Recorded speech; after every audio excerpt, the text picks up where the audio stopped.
NDA ने अपना घोषणा पत्र पेश किया, तो बड़े अजीब तरीके से पेश किया। कम से कम मुझे तो भारत के राजनीतिक इतिहास में ऐसी कोई घटना कभी दिखी नहीं। इसके अंदर एनडीए के नेता मंच पे आए, इसमें मुख्यमंत्री नीतीश कुमार भी थे, और उन्होंने केवल घोषणा पत्र का कवर दिखाया, तस्वीर खिंचाई, और वो वहां से तुरंत चले गए। पत्रकार वहां पर ठगे से बैठे देखते रहे। समझ में नहीं आया कि उन्होंने ऐसा क्यों किया। तर्क ये दिया गया कि उन्हें चुनाव प्रचार में जाने की जल्दी थी। अगर वो 40 मिनट देर से वहां से चले जाते, 30 मिनट देर से चले जाते, तो चुनाव प्रचार में ऐसी क्या कमी आ जाती। जाहिर है कि ये काम जानबूझकर, सोच समझकर किया गया। इसके पीछे एक कोई दृष्टिकोण है, इसके पीछे कोई एक रवैया है, इसके पीछे कोई एक खास तरह की उनकी राजनीतिक अदा है, जिसे हम लोगों को डिकोड करना चाहिए। ऐसा कभी नहीं हुआ आज तक। आप सोचिए कि वो लोग आए, 20 साल से सत्ता में हैं, फिर भी घोषणा पत्र पेश कर रहे हैं, रिपोर्ट कार्ड नहीं पेश कर रहे हैं। तो मैं जानना चाहता हूं कि इसकी क्या वजह रही। अब इससे पहले महागठबंधन का जब घोषणा पत्र पेश किया गया था, तो वो 45 मिनट तक कार्यक्रम चला था। जो मुख्यमंत्री पद के दावेदार हैं, उन्होंने खुद उसको पढ़ा था, उन 25 सूत्रों को अपने, उनके ऊपर जवाब सवाल हुए थे, लेकिन इन लोगों ने उसकी कोई परवाह नहीं की। जी देखिए, मुझे लगता है कि एनडीए का जो घोषणा पत्र है उसका शॉर्ट सर्किट हो गया।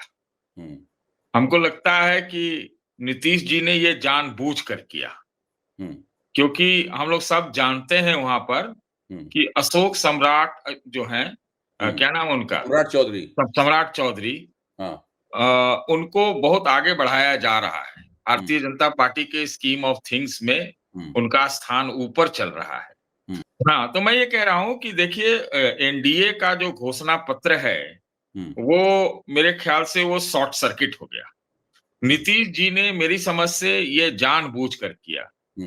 ये इसलिए किया कि उनका नाम बहुत ठीक ढंग से मुख्यमंत्री, अगला मुख्यमंत्री के रूप में भाजपा ने घोषित नहीं किया। कहा कि वैकेंसी नहीं है।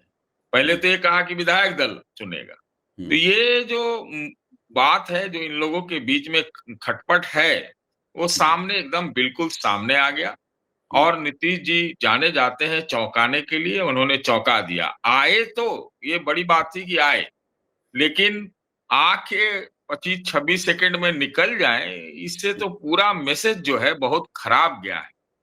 दूसरी बात ये है कि हमारे पास भी जानकारी है कि जो जेडीयू का नीतीश खेमा है, आप मेरी बातों को ध्यान से सुनिए, कि जेडीयू का जो नीतीश खेमा है वो बहुत नाराज चल रहा है, क्योंकि नाम घोषित नहीं हुआ।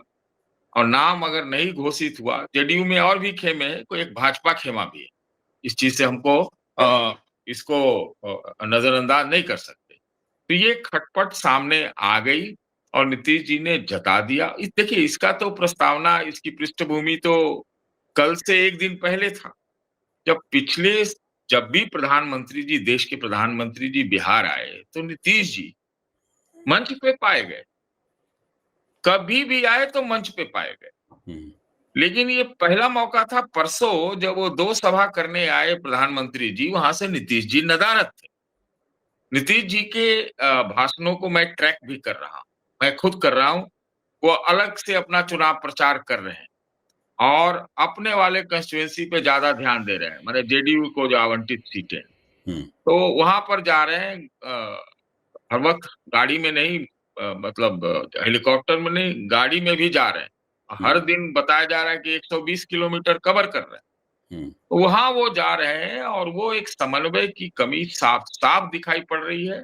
और अमित शाह जी भी गए थे, तो 15 मिनट ही मुलाकात हो पाई थी। तो ये है, और ये मौका था उनके लिए कि घोषणा पत्र के बारे में बताएं, कैसे लागू होगा, क्या होगा, जो नए नए वायदे किए। और लगता है जैसे ये भाजपा का घोषणा पत्र जारी कर दिया सम्राट चौधरी ने, क्योंकि बाकी भी जो लोग थे उनकी भी सिर्फ उपस्थिति थी, मौजूदगी थी। बोला कौन सिर्फ? तो सम्राट चौधरी। वो भी उनके चले जाने के बाद। जी, वही ना, उनको लगा होगा कि अरे तो इसका तो और उल्टा जाएगा, तो अपना उन्होंने पढ़ दिया। पढ़ने के बाद कोई सवाल जवाब हुआ कि नहीं, मुझे मालूम नहीं है। कोई सवाल जवाब नहीं हुआ। नहीं, सम्राट चौधरी से भी कोई सवाल जवाब नहीं हुआ। नहीं हुआ। तो औपचारिकता निभा रहे हैं। हमको लगता है कि एनडीए कैंप में बहुत ज्यादा कंफ्यूजन फैल गया है, इसमें से कहीं दो राय नहीं, और मैं एक निष्पक्ष रूप में बोल रहा हूँ। मुझे और कोई मतलब नहीं है, लेकिन ये कंफ्यूजन है। सारे लोग, सारी पार्टियां, और वहां तो नारा लग रहा है ना भाई जी, हम्म नारा लग रहा है कि भाजपा ही लोजपा है, हम्म लोजपा ही भाजपा है। हम्म तो इधर से एक नारा और बुलंद लोगों ने कर दिया कि तीर ही लालटेन है, लालटेन ही तीर है। ठीक है। तो ये इस तरह की चीजें हो रही हैं वहां पर। बहुत मतलब बड़ा ही एकदम कंफ्यूजन फैल गया है। बड़ी कुशलता से आपने आपने ये बात कही। मैं भी लंबे अरसे से विभिन्न मंचों पर ये कह रहा हूं कि एनडीए दो खेमों में बटा हुआ है। एक खेमे में चिराग पासवान और भारतीय जनता पार्टी हैं, और एक खेमे में जीतेंद्र राम मांझी, उपेंद्र कुशवाहा और नीतीश कुमार हैं। इन तीनों को ये लग रहा है कि अगर चिराग पासवान की मदद से किसी तरह भाजपा ने अपना आदमी मुख्यमंत्री के पद पर बैठा दिया, तो जो थोड़ी बहुत एनडीए की एक कमजोर जातियों में जो पैठ है, मतलब जो है, और कमजोर जातियों की राजनीति जो एनडीए के जरिए होती है, ये तीनों मिलकर करते हैं।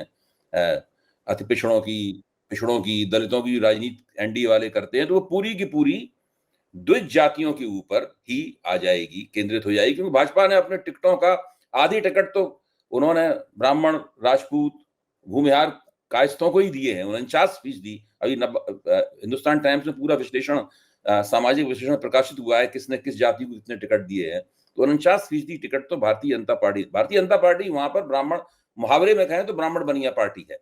अब मैं आपसे एक आकलन पूछना चाहता हूं कि ये जो एनडीए के अंदर फूट है, जो लंबे अरसे से फूट पड़ी है, और अब वो मंच पे आ गई है, खुल गई है आपके सामने। नीतीश जी ने चौंका दिया, जैसा कि आपने कहा। तो क्या वोटों के ट्रांसफर में भी इसका कोई असर दिखाई पड़ेगा, या वो लोग कुशलता पूर्वक बेहतर बूथ मैनेजमेंट के जरिए या किसी और तरीके से इसके असर को न्यूनतम कर देंगे? देखिए, न्यूनतम करना असर को उनके बस का नहीं है। अगर उनके बस का रहता तो भारतीय जनता पार्टी, जो पूरे देश में अपने बलबूते दुनिया की सबसे बड़ी पार्टी बन गई है, फिर वो बिहार में अकेले कूदते। अकेले कूदने की इच्छा भी होगी उनकी, और शायद उनकी इच्छा ये भी है अभी तक कि एक भारतीय जनता पार्टी का मुख्यमंत्री बिहार में बैठ जाए। लेकिन बिहार का जो सामाजिक समीकरण है, उसमें उनको नीतीश की जरूरत है। हो सकता है 14 तारीख तक जरूरत हो, ये बात सही है। लेकिन 14 से पहले भी तो बहुत सारी चीजें हैं। वोट तो 6 और 11 को पड़ना है। तो बिहार में आपने 6 और 11 की तैयारी की है। हो सकता है 14 की तैयारी आपकी अलग हो, लेकिन 6 और 11 में अगर आप ये सोचते हैं कि बिहार में हिंदुत्व वोटर से और अगड़े वर्ग के वोट से आप किला फतह कर लेंगे, तो मैं नहीं समझता हूं कि भारतीय जनता पार्टी की रणनीति या चाणक्य नीति इस तरह से कामयाब है। उनको जरूरत थी, तभी तो नीतीश को रखा, तभी तो उन्होंने गुलदस्ता बनाया उपेंद्र कुशवाहा और मांझी जी को। ये सब क्या है? ये सब पिछड़े वर्ग से हैं। और आपने ये कहा, मैं उससे थोड़ा सा सहमत नहीं हूं। ये हो भी सकता है। देखिए, बिहार की पार्टियों में इस बात का सोच है, इस बात की समझ है कि भाजपा अगर आ गई तो हम लोग का राजनीति चला जाएगा। तो इस आधार पर वो अपनी रणनीति तय करते हैं। और मुझे जो जानकारी है उसमें ये भी बताऊं कि ये बात चिराग पासवान को भी समझाने का प्रयास किया गया है कि आप आज हो, आप हनुमान आज हो, कल आपकी लंका लगाई जा सकती है। इस तरह की बात हमको सुनने में आया है। तो मैं ये कह रहा था कि वोट ट्रांसफर का जो आपने सवाल पूछा है, जब वहां 80% से ज्यादा पिछड़े वर्ग के लोग हैं, तो वोट ट्रांसफर में ये तो आप पूरे देश में हो सकता है कि आप बेवकूफ बना करके आप वोट ले लें। बिहार में ये संभव नहीं, इसलिए कि वहां पर सामाजिक न्याय और मंडल की शक्तियां इस मामले में बहुत ज्यादा समझदार हैं। और वो उनको ऐसा लगेगा कि उनके पिछड़े वर्ग का कोई नहीं बन पा रहा है या अगड़े वर्ग का प्रभुत्व भी हो रहा है, तो वो सब मिलके वोट एक तरफ दे देंगे, या फिर बीजेपी अगर उम्मीद करती है तो उसको वोट नहीं मिलेगा, ऐसा मेरी समझ है। जेडीयू का जो कोर वोटर है, पचपनिया, पचफोड़ना, लवकुश आदि, हमको नहीं लगता।